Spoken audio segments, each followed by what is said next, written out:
Let's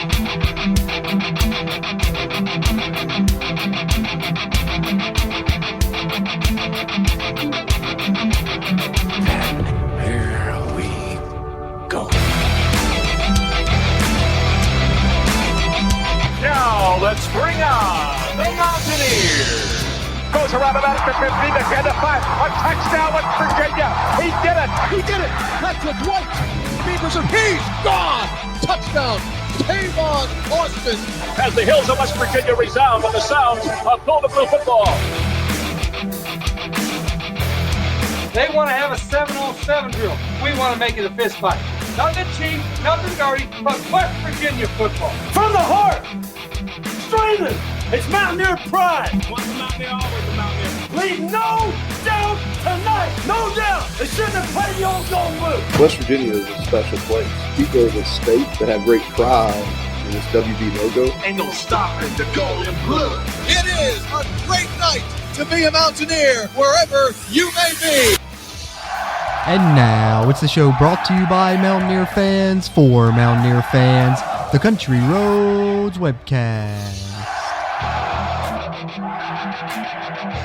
What's going on, Mountaineer Nation? Welcome into Season 6, Episode 169 of the CRW podcast. As always, I'm your host, Jordan Cruz, here with our TCU Preview and Predictions episode. And coming up later in this episode, we're going to dive deep on the matchups between the Horned Frogs and the Mountaineers, as I'll be joined by my co-hosts Steven and Brad. And we'll not only discuss those matchups, but we'll talk about our key to victory for the game and our score predictions, as we always like to in these preview episodes, and then take a look around the Big 12 at the other matchups going on around the conference in Week 5 and provide some of our picks for those as well. But before we get into that, let's kick this episode off the way we always like to, with a little bit of Mountaineer news.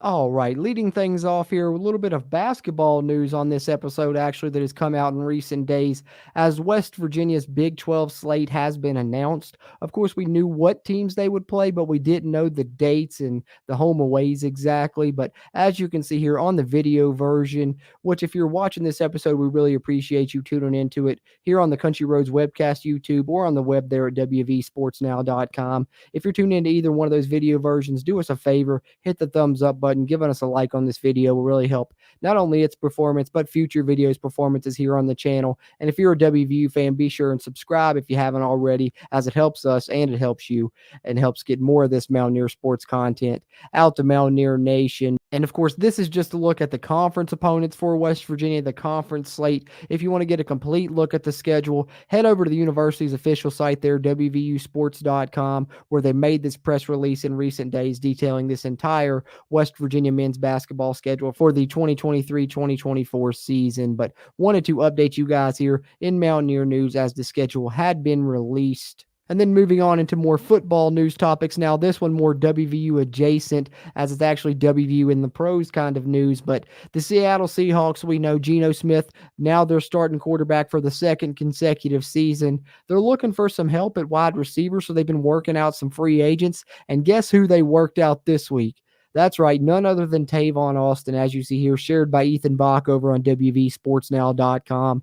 West Virginia's former wide receiver, Tavon Austin, worked out with the Seattle Seahawks back on Tuesday, among some other free agents that worked out with the team there. So looking at maybe a potential reuniting of Geno Smith and Tavon Austin there for the Seattle Seahawks. That would be awesome to see, and maybe could provide Tavon Austin's career the resurgence that he needs at this point if he's able to team back up with his old college teammate in Geno after they put on such explosive offenses at West Virginia. Would be really cool to see them do work together with the Seattle Seahawks as well. So wanted to share that here. And then, of course, there is some unfortunate injury news to report on yet again for the Mountaineers.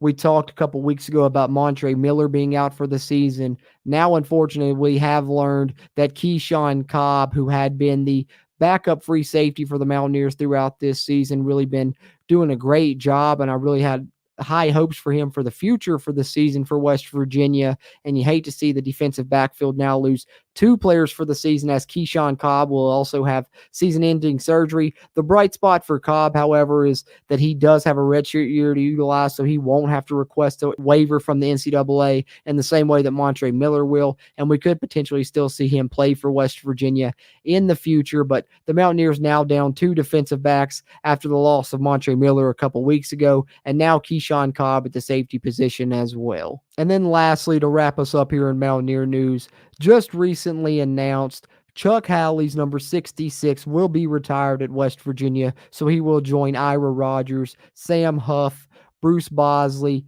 Major Harris as the Mountaineers, and Darryl Talley, of course, can't leave him out, as the West Virginia Mountaineers currently with their numbers retired. Of course, Chuck Howley was also just recently this past year inducted into the NFL Hall of Fame there in Canton, Ohio, the Pro Football Hall of Fame. So great honors continue for Chuck Howley, and West Virginia will honor him during the BYU game on November 4th by retiring his number 66 jersey. So wanted to cover that here as the final topic here in Mountaineer news. The great Chuck Howley to have his number retired during the BYU game on November 4th. So there you have it, Mountaineer Nation. A bit of West Virginia basketball and football news covered there in our Mountaineer news segment to kick off episode 169. But now let's dive into the fun stuff as Brad, Steven, and I all get together to dive in on the matchups between the Mountaineers and the Horned Frogs and ultimately provide our predictions as to if we think West Virginia will be able to continue their winning ways and move to 4-1 on the season after their hot 3-1 start and continue to be unbeaten in conference play as they currently are at 1-0 on the season in Big 12 play. But got a tough task here against this TCU team. But let's find out if we think West Virginia can get the job done here in our main segment on Season 6, Episode 169 of the CRW podcast.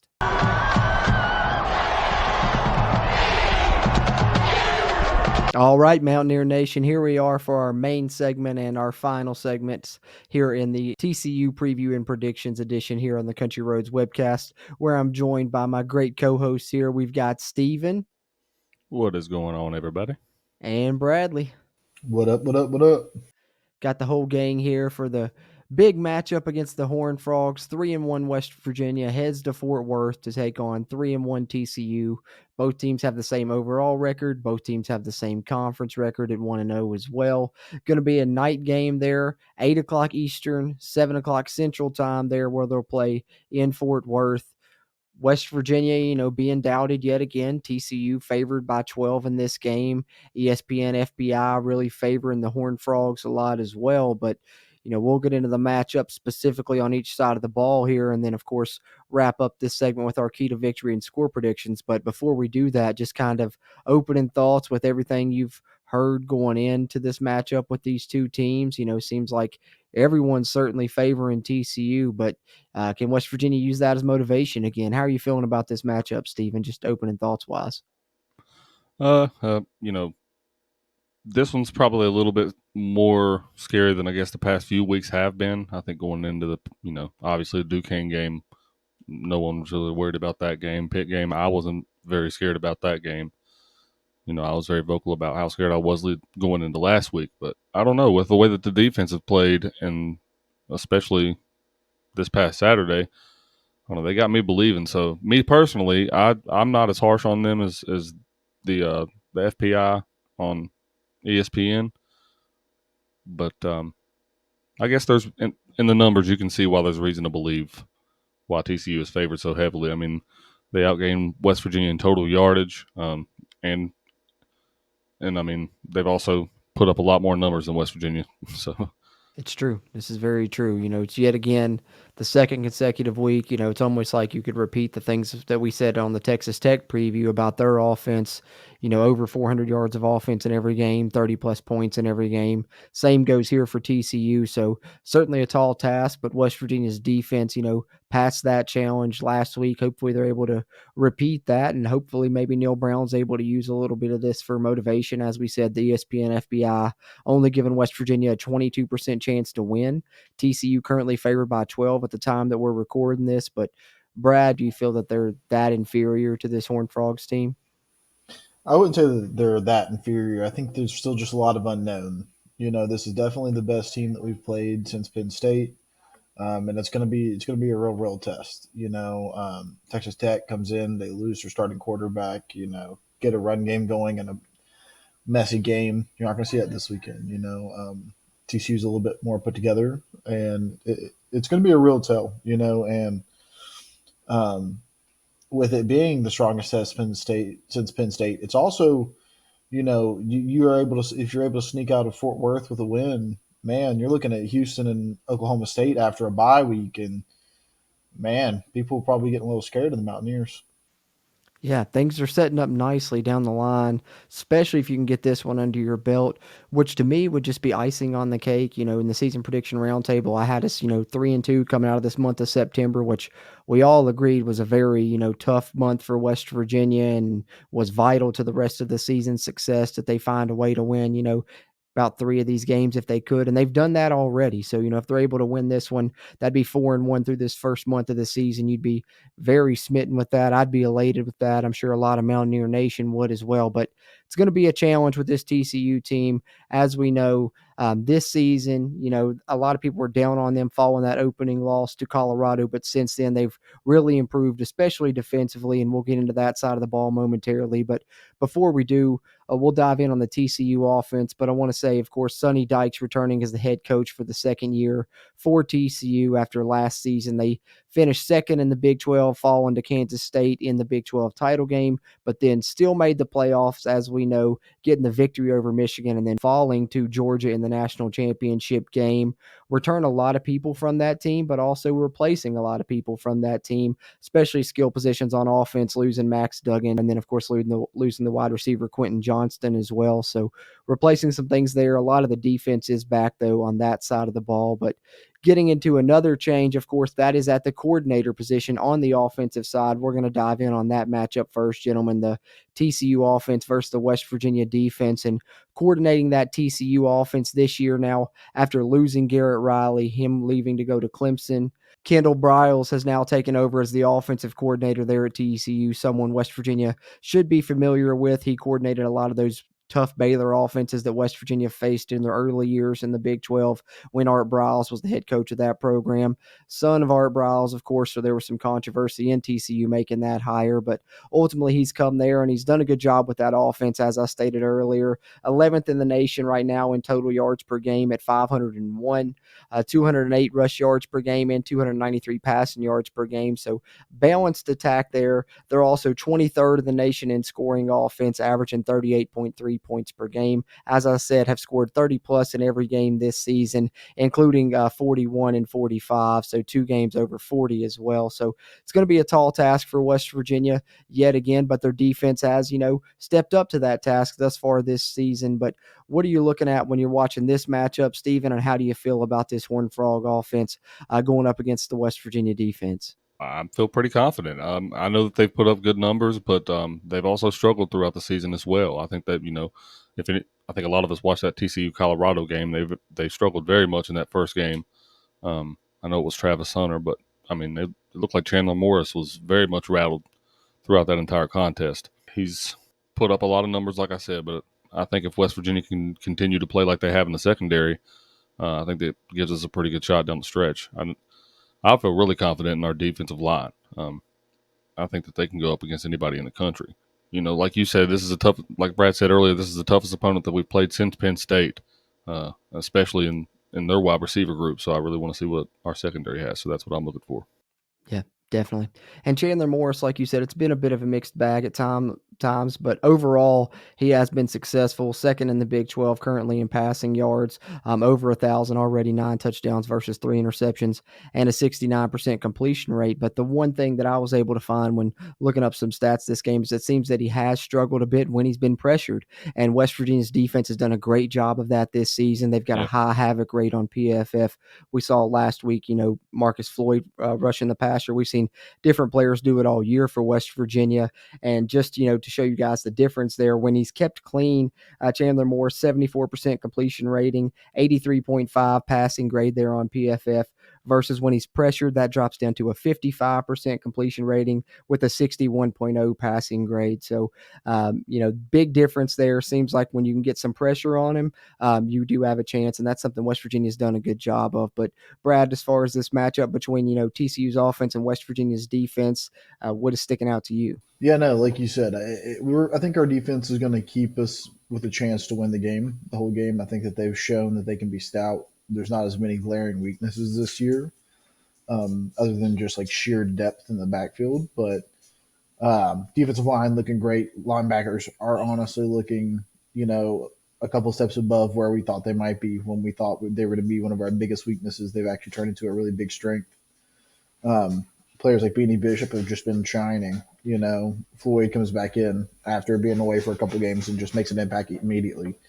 I think the defense has got a great chance to keep us in the game. I think that I'm just more worried about, the consistency and getting worn down and having to have our defense win our game 3 games in a row is a tough ask.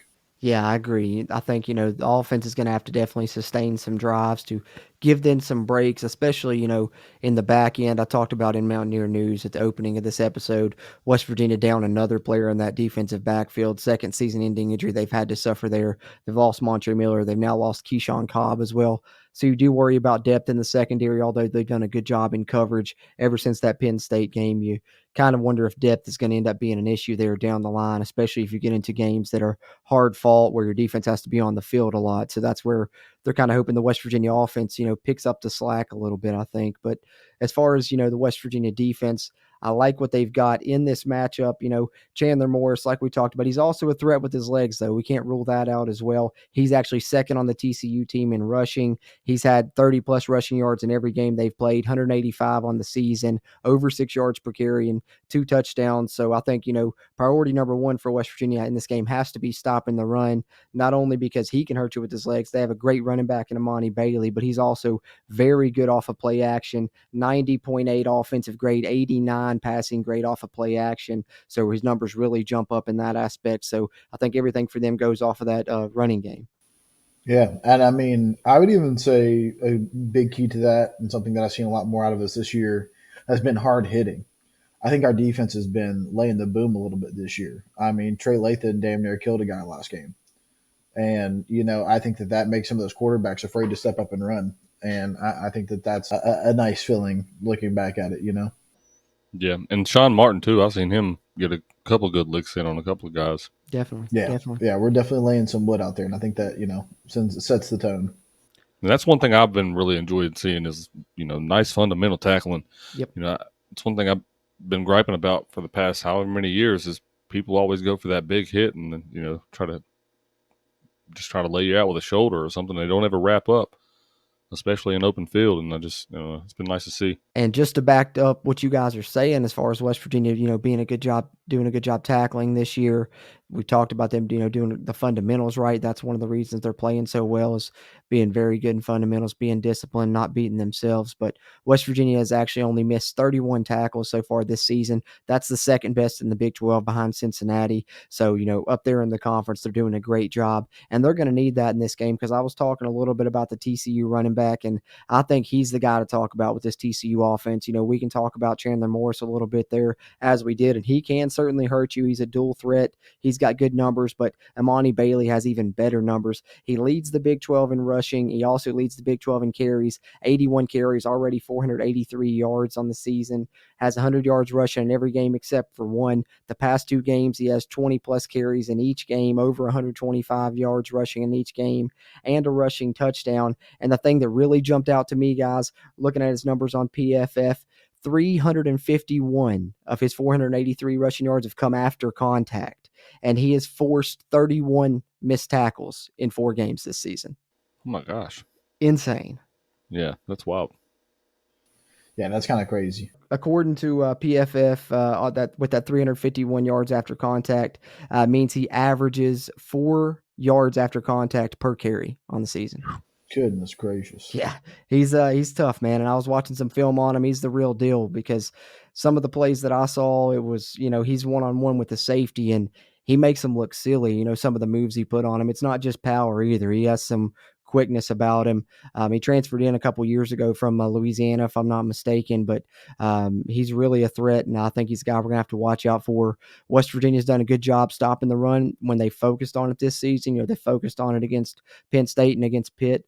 Last week, we talked about their game plan being kind of, more focused on stopping the pass and not allowing deep shots. And they were going to play with a light box and, make Texas Tech beat them with Taj Brooks, which in the first half, Texas Tech was reluctant to. Second half, they went to it a little bit more. That's why Taj Brooks ended up with really good numbers in that game. But this week, you're dealing with a team that I think can hurt you in both ways. So it's going to be interesting to see if West Virginia can still stop the run when they have to deal with the threat of Chandler Morris going over the top as well, because he's also been very good on the deep ball this season. 92.8 deep ball grade according to PFF with 7 big-time throws, and that's his highest grade in terms of depth of pass.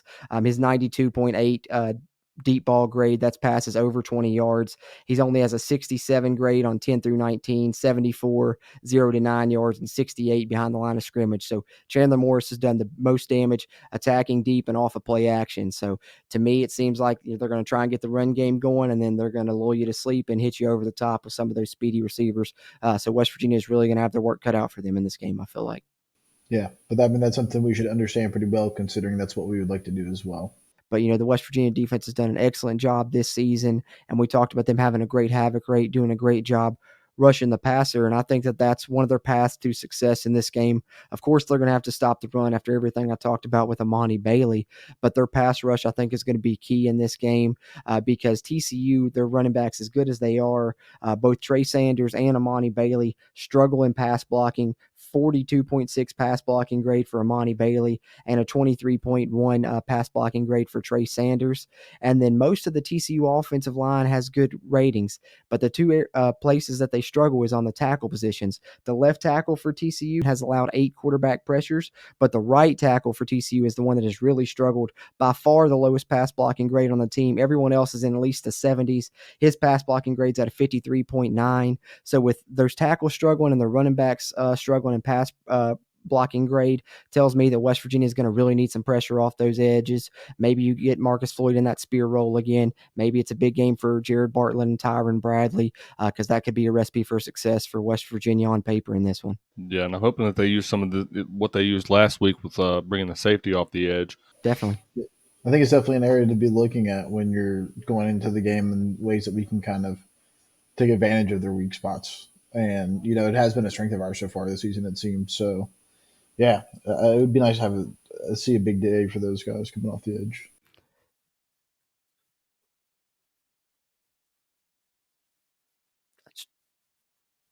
That's true.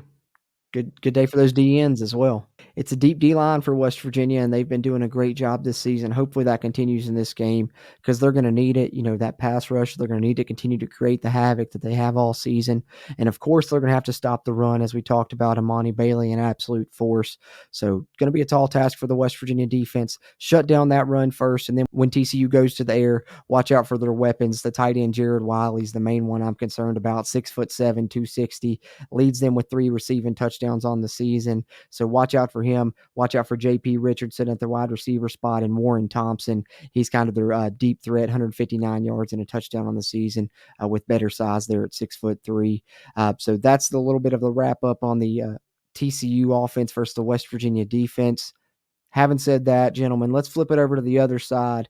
Let's talk about the West Virginia offense against this TCU defense. I think this is the area a lot of people are looking to see improvement from West Virginia, especially when they're looking at a TCU offense, like we said, that scores a lot of points thus far this season and puts up yards.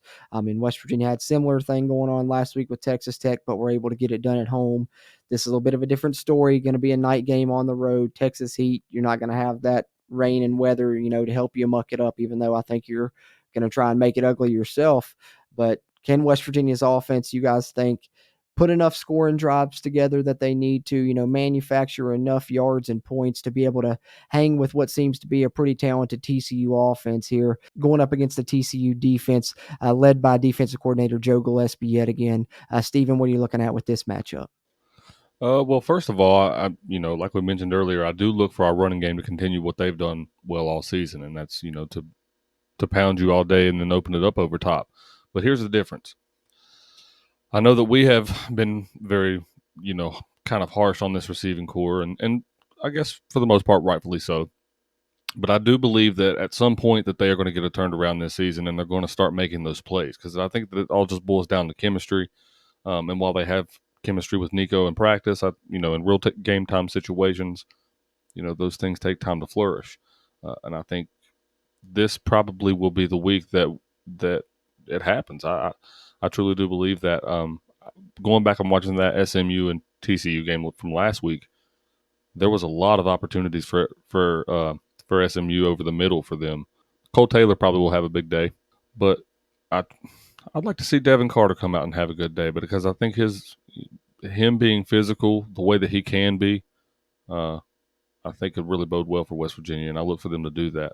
So as harsh as we've been on the receiving game, and as bad as they've been all season, I think that they might come out and set a statement in this game, because we've played well down in Fort Worth. I mean, I know there's been some big games down there, but going back and looking at the numbers, I was just looking at it a few minutes ago. We're 7-5 against them all time, but that dates back to 1984. But in the past 5 years, I mean, we're 3-1, 4-1. Had great success there, even under Neil Brown. So, and last season, that one loss that we did lose, with what was eventually, the national runner-up, we were right there in that game as well. So I think that this is the game. It's got to be the game where West Virginia's offense hopefully opens it up a little bit and is able to get some things going. You got to see it, and it would be a great game, as you mentioned, Stephen, for the receivers to bounce back after, they struggled last week, obviously, and Neil Brown said he felt like the running back struggled too. So, Brad, how are you feeling, though? Do you think that they can have a bounce-back game, and do you think West Virginia's offense can do enough in this one? Yeah, and I think it comes back to kind of like what you were just saying with it's got to be that game. And I feel like I've been saying that a lot this year, and it's really just kind of like where we've been at. You know what I mean? It's been the season of either you have to, I mean, you just have to or you don't. Either you do or you don't. And it's really got to be, if you want to win this game, and like I said, set yourself up for a potential, 6-1 start. Something kind of crazy, something we haven't seen here since Will Greer, taking down Texas. And that's what you got to do. You got to be a team that can come out and have some offense. And so I think that if our offense doesn't get going, I don't think we can rely on our defense to win us another game. So after this game, we're all going to be talking about whether the offense did or didn't get it together. Yeah, but I thought the same thing last week against Texas Tech. I thought, if our defense doesn't show up, or, if our offense doesn't show up, we're not going to be able to hang with these guys, because they're obviously going to score points, scoring 36 points a game. Defense come out there and shut my mouth real quick. So that's true. That's why I'm kind of reluctant to be that way this week. I'm kind of curious to see how it goes, but I feel like I've just seen it too many times where it's just like, especially in Neil Brown's earlier years where it was kind of like an elite defense with no offense. And that just led us to 6-win seasons, and which is true. We're in year 6. We can't be looking at it and being like, oh, well, I can, because it's not going to consistently win us football games, just playing. I'll give you a little bit of hope though, Brad. Texas Tech is a barometer game for West Virginia. On average, if you listen to Three Guys, shout out to Three Guys. When West Virginia beats Texas Tech, they average 8 wins per season. There you go. I mean, you already got 3 in the bag, so hopefully, and that's what I'm saying. If you get this one, man, you got a great path to get there. I hate to keep mentioning and going back to last week, but I mean, over the course of the last 5 years, I don't know about you guys, but West Virginia lost that game Saturday night, if it was any of those other seasons. It's true. So them being able to pull that out and will that out, that was a big thing for me. That was a really big deal moving forward, at least for me, on a lot more reasons than just beating Texas Tech for the first time and getting 3 wins for the first time. I mean, it was so much more than that. This team has a great resilience to them. They always keep fighting to the end, no matter what. They're going to be there at the end of the game, I feel like. And if they're in the game in the fourth quarter, I feel like this team always has a chance to win with the mentality that we've seen from them so far. Yeah, I believe so too. So that's one thing you got going for you that, you can't put on a stat sheet or anything like that. It's just kind of what I feel like I love most about this year's version of West Virginia that we've seen so far, and that hopefully continues throughout this season, is that hard-edged, Mountaineer mentality, if you want to call it that. I think this team's, blue collar. They're going to work hard. They're going to give it their all. And, they've really rallied around some things, used them as bulletin board material like I thought they would, and it seems like a team that's really motivated, and that's something that, you can't account for that's really going to be a factor for West Virginia and help them in a lot of games this season. It really feels like, every time you watch one of these, videos of the guys in the locker room after a game, it's hard not to feel jacked up about that, man, because you can tell they're bought in. They love Neil Brown, and I know we've been harsh on him and we've said what we've said about him, but I don't know. He's got me trusting to climb somewhat again. So it's a good feeling right now. Hopefully, we're able to continue it. Definitely, we've wanted nothing worse than for Neil Brown to get things together and start winning. So absolutely, yeah. Yeah, I know we've never. I think we've all been very vocal about we love the guy and we wish that he would, get it together and do these things because we want him to be that guy. And so, for me, it's just finally nice to see it. Yeah, we were just only upset because we thought it was going to happen and it wasn't happening, and we weren't seeing it happen. And then finally now it's like, okay, we're starting to see the signs that we wanted to see. We thought we'd see them earlier. Took a little bit more time than we expected and we wanted, but if we're finally getting there, then I'm cool with it. Let's ride. Mm-hmm. Absolutely. But continuing on, West Virginia's offense, TCU's defense here before we get into our key to victory and score predictions here. Some standout players along that TCU defense I did want to mention.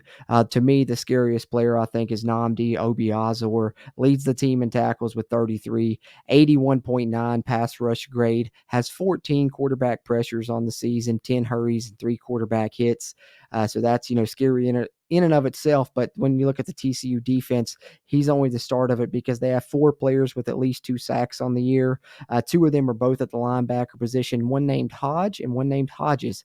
Hodges leads the team with 4 sacks. Hodge has 3 sacks. So they're both right there causing a lot of damage there at that level for TCU. And then, of course, you got to worry about the defensive backfield. Really helped TCU lead to that great season last year was Josh Newton, the transfer they got in, a guy West Virginia was trying to recruit last year as well. Ended up choosing TCU and was a big reason that they were able to have a successful season. Started off slow against that game against Colorado, as did the whole secondary for TCU, but I think he's really looking a little bit more like last year's version of himself thus far this season. And then, of course, a taller defensive back in Bud Clark leads them in interceptions with 2 INTs, but does not have the best coverage grade at 64.2. Josh Newton's the one cornerback that worries me about them. The one thing that makes me fearful most about this matchup is just kind of, I think TCU's strengths defensively don't line up with our strengths offensively. From what I've seen from, watching some of TCU's highlights and looking at some of their numbers,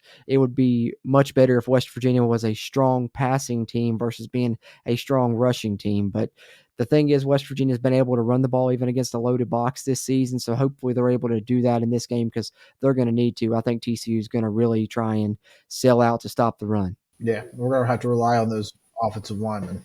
We're going to have to make sure that they're playing consistent, keep them with that same bar that they've set all year, So offensive line, can't give up now. Hey, and who hasn't sold out to stop the run on us all year? Exactly. That's the thing. It's not like we haven't seen it before. Neil Brown mentioned Pittsburgh was pretty much in goal line defense at one point, and we were still, being able to run the ball. Texas Tech had 8, 9 guys in the box at times, and we were still getting 3 or 4 yards. So, I think that it's good that we're able to get yards in those areas, but also I like to think when we have those one-on-one matchups that creates, we're able to get some big plays in the passing game. Finally, it's got to happen sometimes. And like we said earlier, hopefully it's this game. It's got to be. Yeah, it's got to be. Any other thoughts on this side of things, West Virginia's offense versus this TCU defense, before we get into the fun stuff here with our key to victory and score predictions? Yeah, I was just going to kind of bring up the wide receiver groups, man. Like somebody's got to establish themselves. It's got to happen. Without the wide receiver game, with no passing game, we just have no hope at being able to win more games this year. And they've got to get it together. Somebody in the wide receiver group has to do something. I'll tell you what, fellas. I think this is going to be a big game. I mentioned Devin Carter earlier, but I think this is going to be a big game for Preston Fox. I think this is a game Preston Fox finally shows. You were going. Okay. Hey, listen, I think this is the game that Preston Fox finally shows his ability because nobody nobody really pays attention to him. And I'm telling you guys, it's only a matter of time for this kid sparks off, because the catches that I've seen him make, there's different highlights and stuff that I've seen since then. This kid can ball. So I think over the middle is where their defense is susceptible, or has been at least at times. And I think that West Virginia can really exploit that. So give me Preston Fox. I like it. I'll give you another fact to back up what I just said. Preston Fox, when he can get the ball in space, has proven to you what he can do from being able to return the ball as well. He averaged, 12 yards a punt return? I think it was double digits last week. He returned like 10 or 11 of them things. He did or great something job. like that. Some crazy number like that. So, I don't know. Give Preston the ball in space, and he can do some work, and I believe he's going to do something this week. Yeah. I'm glad you mentioned special teams, because that's something that's going to be, necessary for West Virginia to show up with their A game in this game on special teams. TCU's done a great job on special teams this season. Their kick returner, Major Everhart, has had long runbacks in multiple games, and they've also blocked a punt already this season and blocked a field goal already this season. So TCU special teams has been good for them this season. West Virginia needs to show up and, win that battle as well if they want to have a chance to, pull what would be an upset here according to the sports books. But it's a good feeling going around right now, and that's because, West Virginia's been winning, 3-1 right now, and we love to see them keep up those winning ways. But let's see if we feel like they'll be able to do so as they hit the road for this night game at TCU, as we dive into our key to victory and score predictions here on episode 169.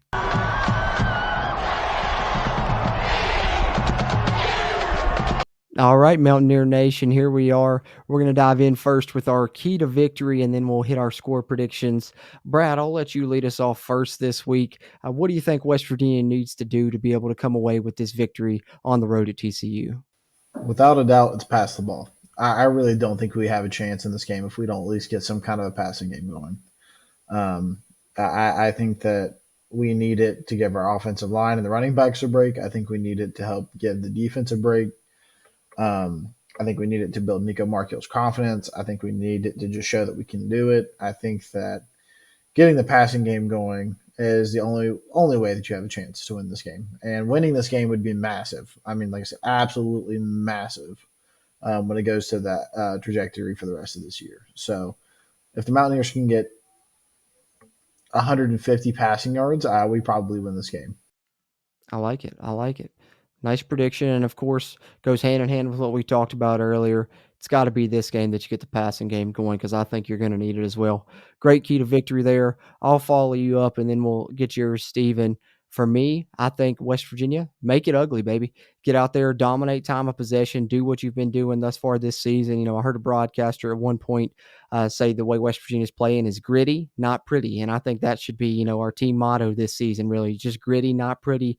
Do what we got to do to get the win. Go out there, make it an ugly game to where we can, dominate time of possession, keep TCU's offense off the field as much as possible, sustain our long drives like we have thus far this season. And the way we've been able to do that is not commit penalties, get little yardage, little by little, 3-4 yards at a time if it means it, but make this an ugly game. And I like our chances. So that's my key to victory. Make it ugly and try and dominate time of possession, and maybe we'll come away with an upset victory here. Steven, what about you? What do you got as your key to victory in this one? Mine kind of goes a little bit against what Bradley's was in a way, but I got to go with interior line play on the offensive line. I believe that you can control the line of scrimmage and we can get a good rushing game against this, a solid defensive line that they have. I believe it gives us a pretty good shot down the stretch, especially, when talking about opening up the passing game over the middle. So it kind of also aligns with what you're saying, Brad. So I do think that we need to make it an ugly game. I think that would bode well for West Virginia because, we play, like you said, it's like it's 1955. You know what I mean? We're just going to run. And then almost to the point where when we pass the ball, like, hey, can they do that? That's legal? Yeah. So I think that if we control the line of scrimmage, West Virginia has a pretty strong chance. But also the defensive line too. So I guess both lines. Yeah. Great pick there. That's one way that we've had success thus far this season is we've been dominant in the trenches really on both sides of the football. We talked about the deep defensive line, and of course the offensive line has more than lived up to the hype, and they've been absolutely awesome this season. So I like that pick as well. So with that being said, we've provided our keys for a West Virginia victory in this one, but now it's time to find out if we think that they'll be able to pull off said victory. Bradley, coming right back to you to lead us off again. What is your score prediction for this one? Do you think West Virginia is able to go on the road there and get this win that would be, so very big for them? Yeah, like I said, I think that this game right here, if you go out and win it, really sets you apart and really, um, for me, it would drastically change the way I saw the season going if we go into TCU and walk out with a win.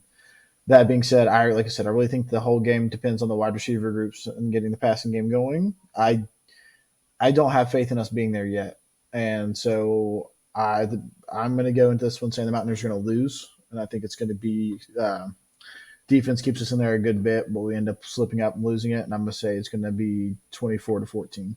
It's certainly something you could see going that way. West Virginia's offense, struggling, and that could be an issue. They're going to have to probably, at least get into the 20s with the TCU offense that we're talking about. But of course, I thought the same last week against Texas Tech, so you never know. I could be wrong. Brad has the Mountaineers falling in this one to the Horned Frogs, unfortunately. Steven, got to ask you, though, do you agree or disagree? What's your prediction for this game against TCU?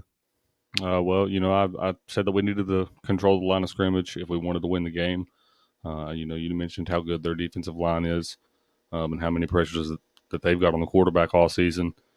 Nico looked pretty rattled last week whenever he got under pressure. And, like Brad said, that we haven't really been successful in the passing game all year. They are 44% on third down conversions this year, and they average 38 points a game. So one would say, I think if you're working for ESPN, that West Virginia has a 77% chance to lose this game.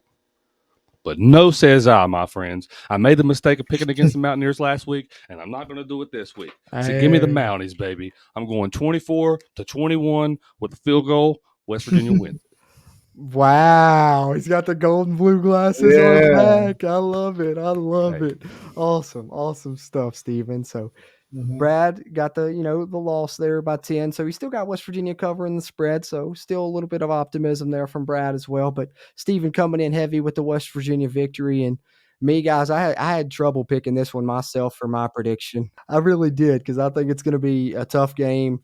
I didn't know which way to go with it. Like I said, I think, some of TCU's strengths on defense don't line up with West Virginia's strengths offensively. But West Virginia, I think, does have a good chance to, slow down the TCU offense, probably more so than any other team they faced thus far this season, as we saw West Virginia do against Texas Tech. The question is, can they do it against TCU? On paper, TCU certainly seems like the better team, in a lot of aspects. The sports books are favoring TCU by 12. As Steven said, ESPN, FBI favoring TCU. But there's certain little things that stand out. As I mentioned, the TCU's offensive line struggled in pass blocking on the edges. Those little things maybe give you some hope for West Virginia, but it's going to be tough. But as I stated a little bit earlier, there is a little bit of an abstract aspect that I think is going to help West Virginia in this game, and that's Neil Brown and this coaching staff. They've been able to motivate this team thus far this season. They've done a great job of coaching. They're going to need that again. It's a night game in Fort Worth, tough place to play, but I think that they're able to utilize some of these things, these people that are doubting them. I was listening to a podcast earlier today, a TCU podcast, when I was doing some research for this game. Complete total disrespect of the Mountaineers, guys. Was already counting the game as a win. Was saying he's, thought Neil Brown was still the worst coach in the Big 12. They was the real 3-1 team. West Virginia was a fluke. So not only is the national media, looking down on us, TCU themselves don't think that West Virginia stands a chance in this game. So, with everyone doubting West Virginia, I just, I got to say, one thing, baby. Trust the climb. We're going to get it. Hey. And you know what, Steven? I got to show you this up close and personal right here, just so I know I'm not lying. Mountaineers 24-21. Michael Hayes walks it off with a game-winning field goal. Same score and everything, baby. Golden blue glasses over here. Hey, trust the climb. You know what? I'll do you even one better. We're going to trust this thing. Wow. I'm about to time to climb. It is time to climb, baby. That's right. You see it. It's that We're time. ready for it. We're ready for a West Virginia victory. Wow. Hopefully it happens. I'm embarrassed now. Well, don't Brad, you roads trust, man. You got to get on me and Steven, we're on this hill. We're on this island. but we might die on this hill. But by Mm. God, we're going to go down swinging. And the good thing is West Virginia is already 3-1. I had them at coming out of September 3-2. So if they lose, they're right along with my prediction. And if they win, they're really just continuing to exceed expectations. So one of the reasons I'm picking a win as well is because I've done it the last 2 weeks and I'm a bit superstitious. I'm not going against the Mountaineers now. Continue trust this climb, drink that trust the climb Kool-Aid, wear your golden blue glasses because we're going down to TCU, we're going down to Fort Worth, and we're coming out with a win, shocking the nation, baby. Hey, Let's do it. I'm a believer. Let's do it. I'm a believer. Hey, and also, if you haven't listened to Q Country Roads, that song will have you jacked up and ready to run through a wall because I've been listening to it all week. They've been playing it in the stadium and everything. So give that a listen before the game. Yeah, absolutely. They got the music video out now. It's certainly a hype one. So that's what we think's going on for West Virginia in Week 5, and what certainly will be one of the better Big 12 games in Week 5. But there's a lot of good ones coming up this week. So why don't we discuss them here, gentlemen, in our final segment on episode 169 as we take a look around the Big 12.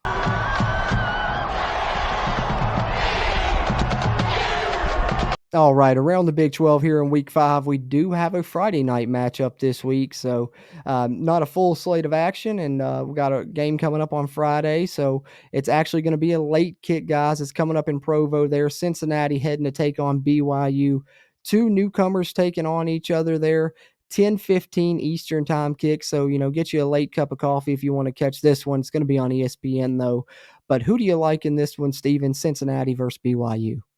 Well, I've not been a big old fan of their quarterback all year in BYU, and I've been picking against him all year long, and I'm not going to pick him now. So give me the Bearcats. Oh, I like it. I like it. Going against Slovis, as we all should as Mountaineer Nation, after what he said about our great state. And we'll continue to hammer that home until we face them and hit them with a couple more sacks like we did last season. And hopefully, glad we get to do that yet again. But I'm riding with the Bearcats as well. I think they've got a really good defense. I think that they're a bit underrated, and I think they're going to go into BYU and prove it and get a win. Brad, what about you? Yeah, we're just not on the same page, guys. Screwed Keelan Slovis, but I think BYU's going to win this one. in Provo, I think it's just going to be, a bit of a travel for Cincinnati, and I think BYU's actually a pretty decent team this year. BYU is a conundrum for me. They play really well at times, and they play god awful at other times. I'm with you. I can't quite put my finger on them yet either. They got a chance to be good, but we'll see what happens with them. So, Brad, we may not be on the same page as predictions thus far, but at least we're all on the same page as far as Slovis. That's what matters most. True that. And then moving on to Saturday as we get into it now, Baylor traveling to take on UCF, the bounce house. We've talked about it a lot. We love that name of the stadium there at UCF. And Baylor's a team that's struggling right now, and heading there is not going to do them any favors either. 3:30 kick on Fox Sports 1. I've got to take UCF. I think Gus Malzahn's got a chance to do a number to Baylor if their defense doesn't look any better than it did last week against Texas. What do you think, Brad? Yeah, Dave Aranda, buddy. He's going to be getting a little bit hotter. Baylor's not looking good right now, and I don't think you're going to look better in Orlando. Hey, Steven, are we all in agreement actually this time? Are you thinking Baylor's going to shock somebody here? We actually all agree on this one for once. I said it last week. Baylor, when they're really, they're either really bad or they're really good. And right now they're really bad. So, yeah. And plus, I'm also like you, Cruz. I like Gus Malzahn's offense. I was a really big advocate for him to come to Morgantown at one point in time. Yep, as was I. But, didn't happen, but, still get to watch him from afar and be a fan, and his offense is performing well yet again this season. UCF putting up great numbers, and we all think they'll get the win over Baylor. And then next up, we got Houston versus Texas Tech. So West Virginia's previous opponent playing their next opponent in this one as Houston heads to Lubbock for a 3:30 kick, and that's going to be on Fox Sports 2 there. I'm going to actually think that Texas Tech gets back on the right winning side of things here, finally get the win that they really need. Baron Morton, coming in now, getting to prepare as the starter. I think he'll play a lot better. That Houston defense has struggled. So I'm going with Texas Tech to get off the schneid a little bit and get the win here. What do you think, Steven? Yeah, I agree with you. You got to think Texas Tech at some point is going to, turn it around at least a little bit. And I think this is going to be the game to do it when they're playing back home in Lubbock. Brad, what about you? Yeah, screw Dana Holgerson. Give me Texas Tech all day. Hey, right on, brother man. And then we'll skip the next one. That's going to be our game of the week this week. And so then the only other game we have, of course, besides the Mountaineers and Horned Frogs, which yet again, just one more time to remind you, 8:00 p.m. kick on ESPN2 there coming up this Saturday night. But then we got Iowa State traveling to Norman to take on the Sooners. 7 p.m. Eastern kick there on Fox Sports 1. Iowa State been struggling. Finally was able to get a win last week, battling another team that's been struggling in Oklahoma State. So they've got one win over an Oklahoma team, but do you think they'll be able to get back-to-back wins over Oklahoma teams as they travel to Norman? What do you think, Brad? Nah, I'm going with Oklahoma in this one. They're getting them at home. Iowa State's not been looking that great. And like you said earlier, and I agree with, Oklahoma's looking a little bit better this year in year 2 under Brent Venables. So, yeah, I'm taking Oklahoma at home. I'm going to agree with you there. I said earlier I'm not 100% sold on Oklahoma yet, but that's just as far as, maybe being one of the top 2 teams in the conference. I think it's open for several other teams. I think obviously right now Texas appears to be maybe the best team. We'll find out a lot about that this week for sure, but right now they're passing the eye test. Oklahoma, I think that they haven't played as tough of competition yet, so we'll see what happens, but I do think they'll be able to beat the Cyclones. Steven, you in agreement here? Yeah, you got to agree. I think Iowa State pulled a pretty good win out last week, but I think Oklahoma's just too good. And I will say, what makes me such a believer in them, Brent Venables' bread and butter is the defense, and they're playing pretty darn good defense this year. And then everything that's getting talked about is Dylan Gabriel, so they got weapons on offense too. So that's what makes them such a scary team for me. Yeah, much improved on the defensive side this year, and that's for sure going to make them a lot better and bigger threat to the conference for sure this season. But now we have it, our game of the week this week here in Week 5 in our Around the Big 12 segment. This is the one I'm looking forward to watch, of course, and actually get a chance to with us having a late kick, and this one coming at 3:30 Eastern. It's going to be televised on ABC. Kansas heads into Austin to take on Texas. Both teams undefeated currently. Kansas and Jalen Daniels been rolling under Coach Lance Leipold, and this is finally the year that everyone's talking about Texas being back. So, it'd be crazy if Kansas was the team that ultimately, sent them home with their first L of the season, especially when they still have the Red River rivalry coming up after that. But crazy game here in our game of the week, I think. Matchup of unbeatens. Jayhawks heading to take on the Longhorns. Who do you got in this one, Steven? You got to love what Lance Leipold and the Kansas Jayhawks have been doing, the past couple of years, even if you were on the receiving end of one of their games last year. But you got to be happy for them. In a program that's been in the football program anyway, that's been in a state of depression for such a long time, it's hard to root against those guys down there. But with that being said, Texas in Austin especially is just too strong of a task, I think, for the Jayhawks to come up with. So I got to pick Texas. And it's going to be a sold-out game, I would imagine. So playing in front of 100,000 down there, it's not easy to do. Yeah, it's going to be a tough task. And also, I think with the Red River rivalry coming up, a lot of people think maybe this could be a look-ahead game for Texas, and that maybe would be the chance if they hadn't already, struggled against Kansas in years past. We know Kansas has already beat them recently, so Texas maybe even has a bit of a revenge factor on their side to go with the home field advantage. But, Brad, what do you think here in our Big 12 game of the week in Week 5, Kansas versus Texas? Yeah, I'm super excited about this game. My eyes are definitely going to be on this one, and I think it's going to be fun. I think it's going to be a fun game, but I say rock chalk Jayhawk, baby. I think the Kansas is going to come out and do it. I think it's going to be an upset. I think that they're going to. I think Texas sometimes lays an egg and drops when they shouldn't. I think that's going to be Kansas this year. I think they're going to walk in there, and I think they're going to squeak out a victory in a really exciting one. So, Hey, I like that a lot. I'd love to see it. I would. My mind says Texas, my heart says Kansas, but if my prediction for West Virginia's game this week shows anything, it shows that I'm going with my heart this week. So, horns down, baby. Let's go Jayhawks. Hey, man, cut mine out. Hey, man, I'm picking the Jayhawks because, they're off it. I think Jalen Daniels is real, man. I think Jalen Daniels is good. So, going to be a fun slate of games this week in the Big 12, starting with the Friday night contest as we've made our picks for them there. But, let us know some of yours in the comments down below if you'd like. We appreciate you tuning into the video version here on YouTube, whether it's on the Country Roads webcast channel or on the web there from WVSportsNow.com, as we're appreciative to be a part of the Sports Now family of networks. But let us know your thoughts in the comments if you're tuned into that video version, or if you're on the audio side, where you can find on any podcast platform you like: Google, Apple, Spotify, Amazon Music, iHeartRadio, you name it. Just search Country Roads Webcast. Leave your thoughts in the rating review section as well. We appreciate that also, and be sure share us around with other Mountaineer fans you may know. But great slate of games, gentlemen. Made our picks. Any other thoughts you have here to add in our Around the Big 12 segment? One thing I wanted to add is on a personal, or not a really personal thing, but last week on the show I was really, really harsh on Devin Carter. We learned about a day later of his grandma's passing, so I just wanted to say, first of all, I didn't mean to be so harsh, but second of all, really, really sorry to hear about that. And yeah, definitely hearts go out to him. Prayers for his family. Yeah, for sure. Prayers out to his family. I tried to mention that in the comments as well on our Texas Tech review and reaction, because we, of course, had recorded that ahead of, learning about that in Neil Brown's press conference the next day. And, of course, the episode released after that, but we had recorded it prior to that. So we didn't get a chance to mention it then, and definitely wanted to mention it now. Know that's tough. Struggling on and off the field, last week. But hopefully this week he bounces back in both ways. Hopefully he's already doing better in life, and hopefully we see him have a bounce back game on the field against the Horned Frogs as well. That'd be awesome to see. But prayers to him and his family for sure. Absolutely, yeah.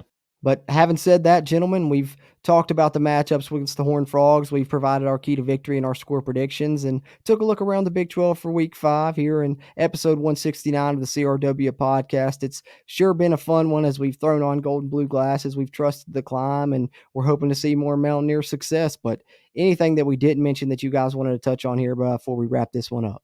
No, sir. No, sir. All right.